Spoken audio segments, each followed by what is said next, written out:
Olá, gente. Boa tarde para vocês.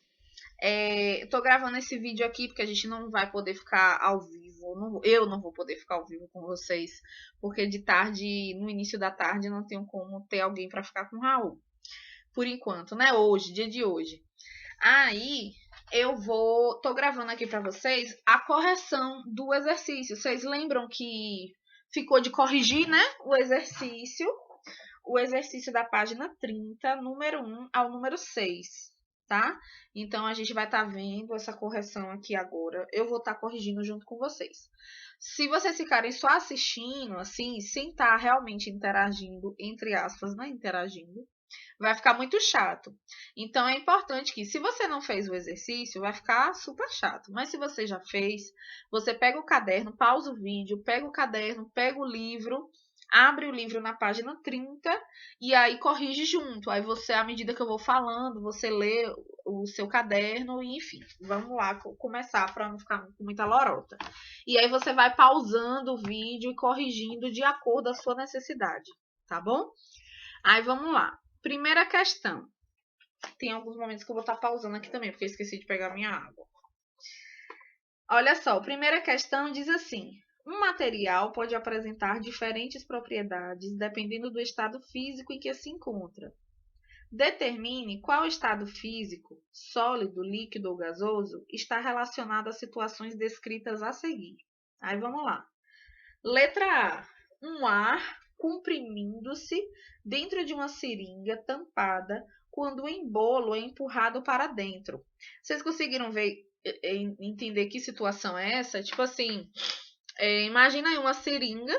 Se eu pegar essa seringa e só puxar assim, não retirar toda, só puxar, aí tem aquele ar ali dentro. Se eu tampar do lado de cá, só tampar aquela saída ali e der uma apertadinha, apertar um pouco, ela vai. Ali eu estou fazendo o quê? Eu estou comprimindo o ar que está ali dentro, certo? Então, se estamos falando de ar, de seringa, né? A seringa não está com nenhum líquido, é ar. Eu estou falando de quê? Do estado o quê? Gasoso, né? Aí vamos para a letra B.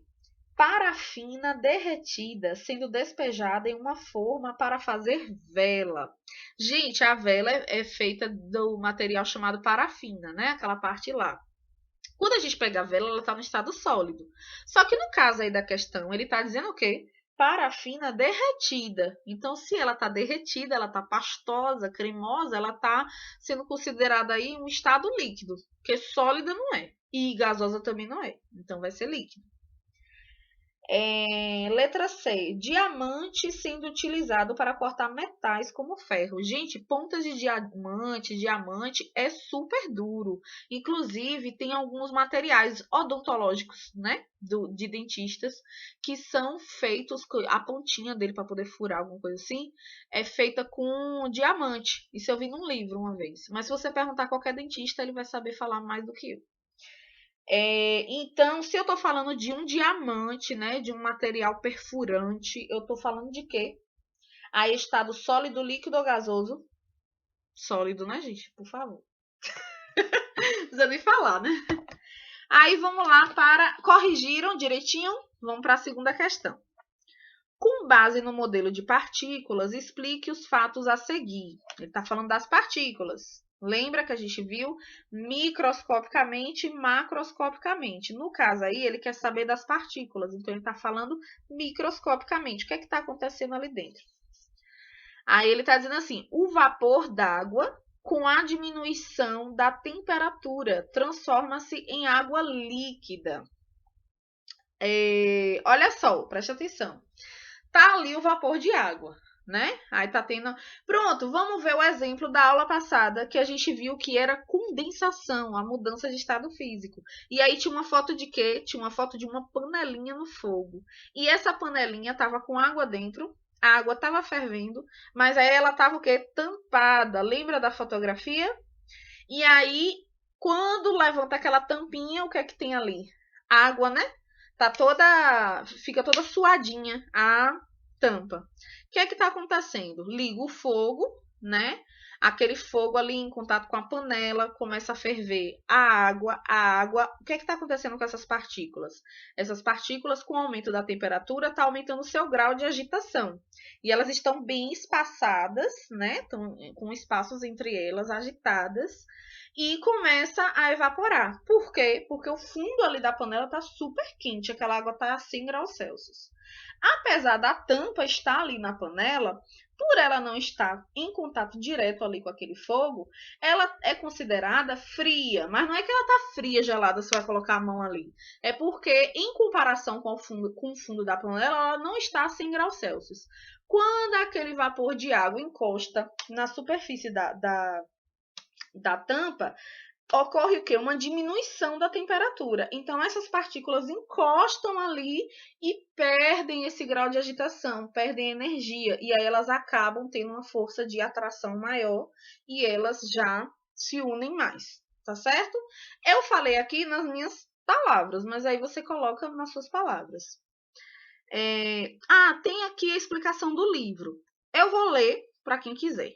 A explicação super técnica do livro. Quem entendeu pode colocar com suas palavras, que não tem problema. Segundo letra A, diz assim: a diminuição da temperatura é o resultado da diminuição da movimentação das partículas que se aproximam umas das outras, aumentando a força de atração entre elas. Linguagem técnica aí, se você quiser copiar, só ir pausando o vídeo e copiando. Letra B.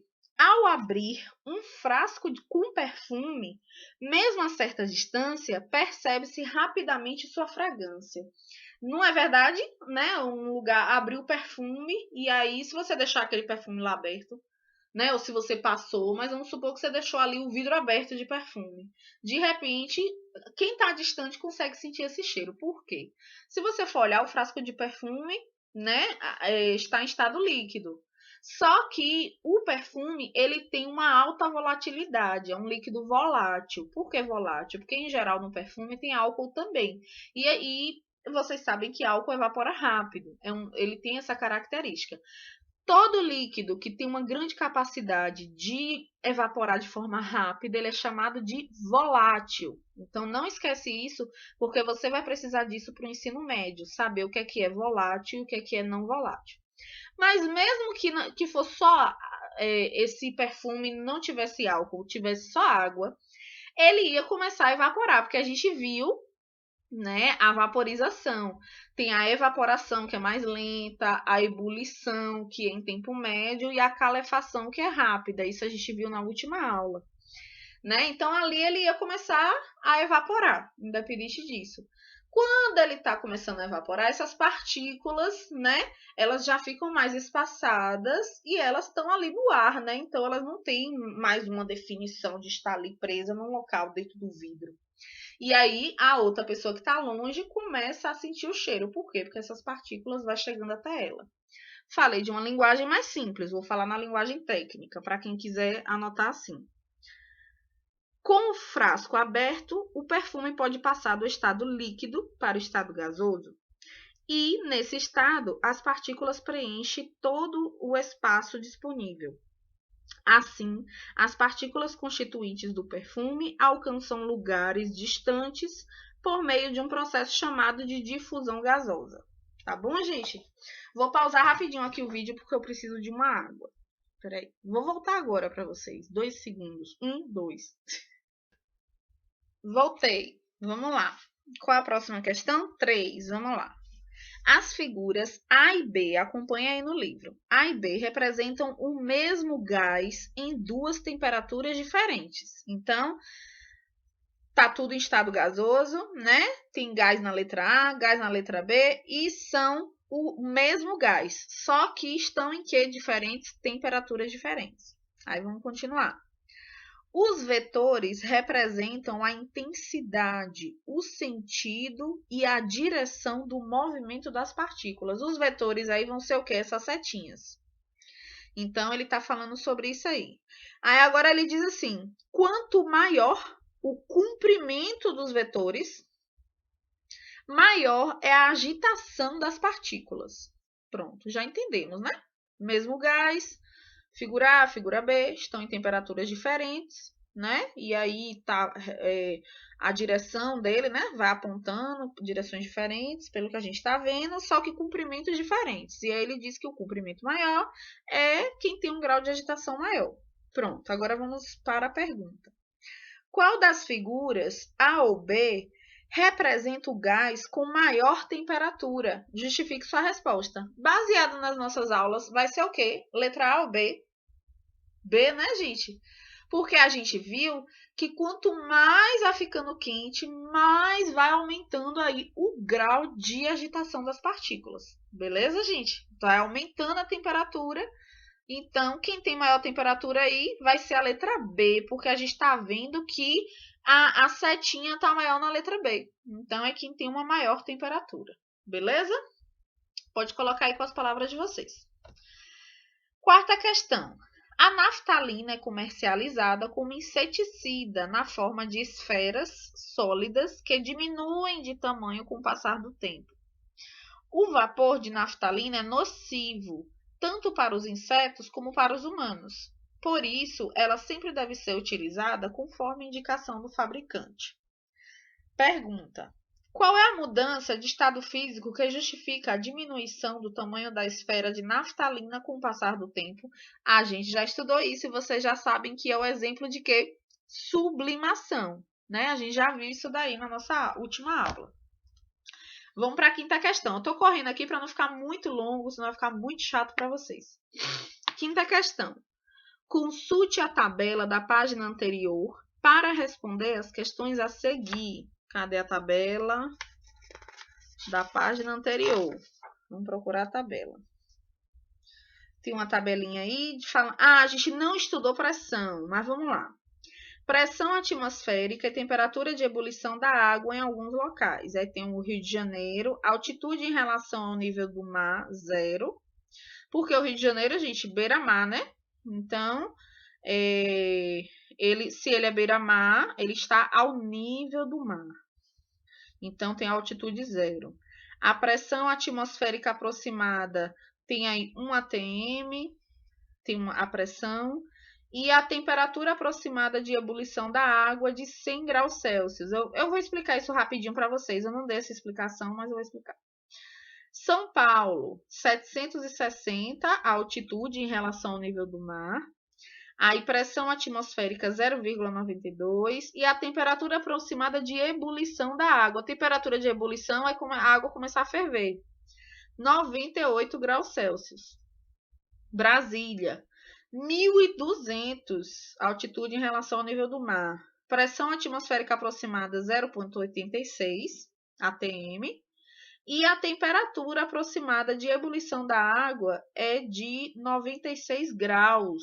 Aí, quer dizer o quê? Que a água vai começar a ferver a 96 graus. Não precisa estar a 100 graus Celsius. Como é que isso acontece e o porquê isso acontece? Deixa eu pausar aqui para pegar o piloto para não perder tempo.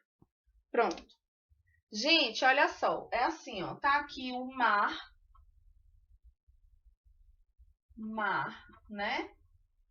Existe uma pressão atmosférica, uma pressão exercida entre a atmosfera e o nível do mar.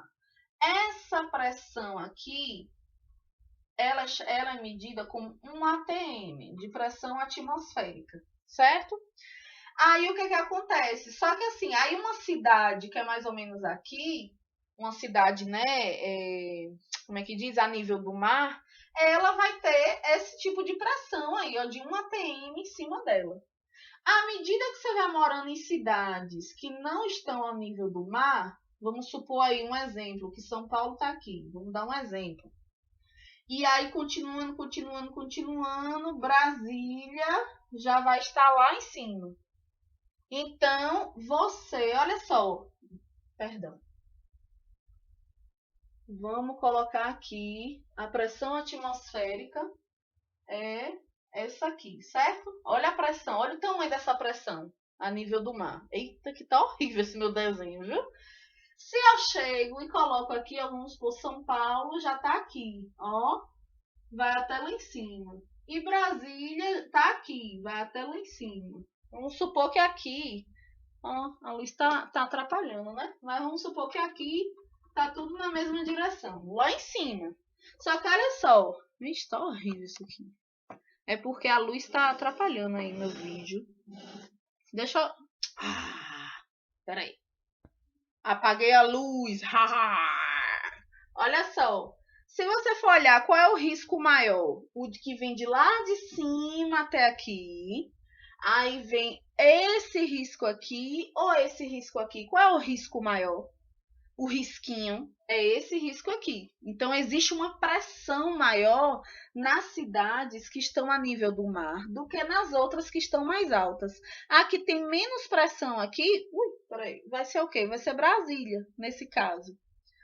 Beleza, gente? Aí, imagine que a pressão, quer ver uma coisa? Imagine que a pressão é como se fosse um peso na sua cabeça. Então, é como se fosse assim, ó. Aqui, vamos supor que tá o peso gigante, só que à medida que eu vou subindo, vai saindo um pedaço do livro, até que eu fico só com metade do livro na minha cabeça. Então, vai estar mais leve essa pressão. Deixa eu voltar para a luz aqui. Agora, uma super luz para você. Eu expliquei rapidinho porque eu não expliquei isso durante a aula, mas depois a gente conversa melhor sobre isso. Aí, vamos lá. Agora que a gente já sabe disso daí, vamos tentar responder as questões. Letra A. Considerando uma mesma intensidade de chama e água, a mesma temperatura inicial, vamos supor que está lá aquele líquido na mesma temperatura, colocou na mesma panela e a mesma medida de chama. Só que aí, em qual cidade, Rio de Janeiro ou Brasília, tem uma panela no fogo no Rio de Janeiro e tem uma panela no fogo em Brasília, né? Baseado lá naquela tabela, a água entrará em ebulição em qual cidade, Rio de Janeiro ou Brasília, a água entrará em ebulição mais rapidamente? E aí, qual vai ser? Qual vai ser? Vamos lá, voltar para a tabela. A pressão atmosférica aqui, ó, quanto maior essa pressão, mais tempo a água vai demorar para entrar em ebulição. Então, aqui a água só vai ferver a 100 graus Celsius, como vocês estão vendo lá na tabela, ó. A tabela tá aqui, ó. Rio de Janeiro, 100 graus Celsius. Brasília, 96. Se quando chegar em 96, no Rio de Janeiro ainda vai estar demorando para ferver, aqui, quando chegar em 96, já vai estar fervendo, porque a pressão é menor em cima aí desse líquido, certo? Essas partículas de água vai conseguir ter uma pressão de vapor maior, ela consegue evaporar com muito mais facilidade. E aí, por quê? Porque começou a ferver mais rápido, certo? Aí, vamos lá. Letra B. Se nessas duas cidades forem utilizadas panelas de pressão para aquecer a água, o tempo para que a água pura entre em ebulição será diferente? Justifique sua resposta. Aí a gente não leva em consideração a pressão atmosférica. A panela de pressão está aqui, quando chega e tampa a panela de pressão, não é considerado mais a pressão atmosférica. O que vai ser considerado é aquela quantidade, aquela pressão que tem ali na... Ó, panela de pressão. Uau, que panela de pressão horrível. Uau. Linda minha panela de pressão. Cauã, não dê risada de minha panela de pressão. Aí tá aqui, ó, o líquido, que você pode ser água pura aqui. Essa pressão aqui desse espaço vago é que vai entrar em consideração. A pressão atmosférica não entra em questão aí. Porque essa panela é uma panela super vedada, super presa. É por isso que ela cozinha mais rápido os alimentos. Então, como não se leva em consideração a pressão atmosférica, uma panela de pressão com água, tanto faz no Rio de Janeiro quanto em Brasília, vai ferver no mesmo tempo. Porque é a mesma panela, modo de dizer, o mesmo modelo de panela, dá tudo no mesmo, a mesma quantidade de água, não vai interferir em nada. Por quê? Porque a pressão atmosférica lá do lado de fora não está interferindo. E a pressão que está aqui é a mesma pressão de uma outra panela igual a ela. Dá no mesmo. Beleza, gente? Deixa eu correr. Última questão. Ixi, a aula tá longuíssima. Última questão, observe o gráfico de aquecimento de um material. Olha o gráfico que a gente conversou rapidinho, que eu cheguei e mostrei para vocês rapidinho. Então, a gente viu isso durante a aula, ó. Cadê o gráfico? O gráfico aí, ó. Aí tem assim, mas tá facinho, viu, gente? Quais são as temperaturas de fusão? Fusão era o quê? Aquele primeiro que eu mostrei para vocês que tinha o cubo de gelo derretendo. Então, fusão é esse gelo aí começando a derreter, saindo do estado sólido e indo para o estado líquido. Quais são as temperaturas de fusão e de ebulição? Ebulição é o quê? Sair do estado líquido para o sólido. Para isso, a água está lá fervendo, né? Foi isso que a gente viu. Fusão e ebulição indicadas no gráfico. Explique como você chegou a essa conclusão. Gente, olhem para o gráfico de vocês aí, que vai ser melhor. Veja, tá? Essa parte daqui de baixo, entre 10 e 50, ó, tá vendo? Entre o número 10 e 50, quer dizer que estava em estado sólido. Quando chegou aí em 50, esse gelo começou a derreter e ficou ali ainda derretendo.